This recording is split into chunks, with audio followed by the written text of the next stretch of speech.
It was a cold, stormy night. The kind of night when even the strongest lights seemed swallowed by darkness. I was driving home from work, the rain pounding on my windshield like 1,000 tiny fists. The road ahead blurred. And just as I blinked, my car sputtered, coughed, and died. I coasted to the side of the road. When I looked up, I saw it. An old motel, barely visible in the storm. Its neon sign flickered weakly, buzzing like a dying insect. I grabbed my bag and ran through the rain. The front doors creaked open with a moan, as if the building itself resented my presence. The lobby smelled of mildew, and something worse, something metallic.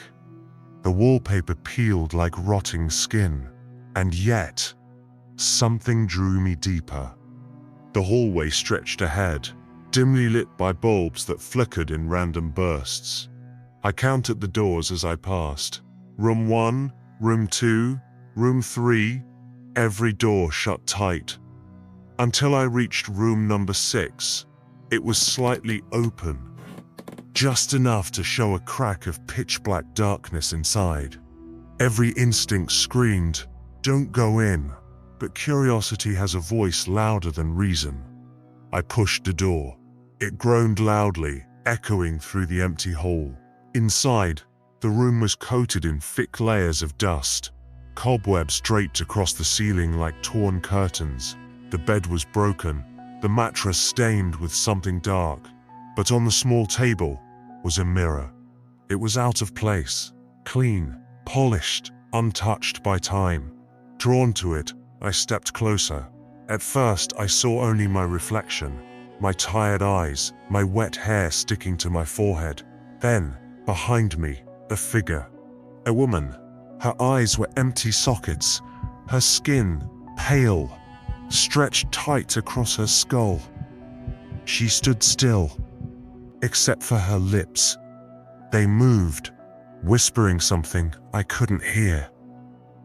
I spun around. No one. My chest tightened. I forced myself to look back into the mirror. She was closer. Her hollow eyes staring into mine, her mouth moving faster now. I leaned in, straining to hear, and that's when I realized she wasn't whispering, she was chanting. Suddenly, her hand shot out of the mirror. Cold fingers brushed against my skin. The lights flickered violently. The door slammed shut behind me. And in the reflection, I saw more figures.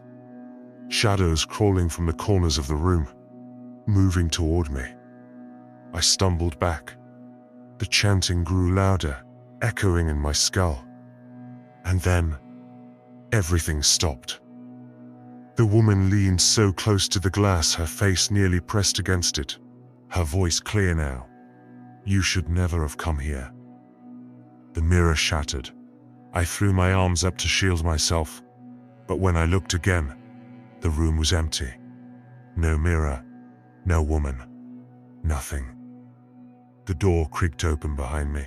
I rushed out into the hallway, but it wasn't the same. The wallpaper was gone. The walls cracked and bleeding with black mold. The air filled with screams, distant, but everywhere at once. I ran. Every door I passed was open now, and from each one, pale hands reached out. When I finally saw the front lobby, I sprinted toward the exit.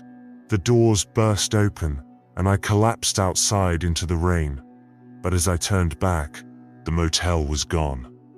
There was nothing but a field of dead grass.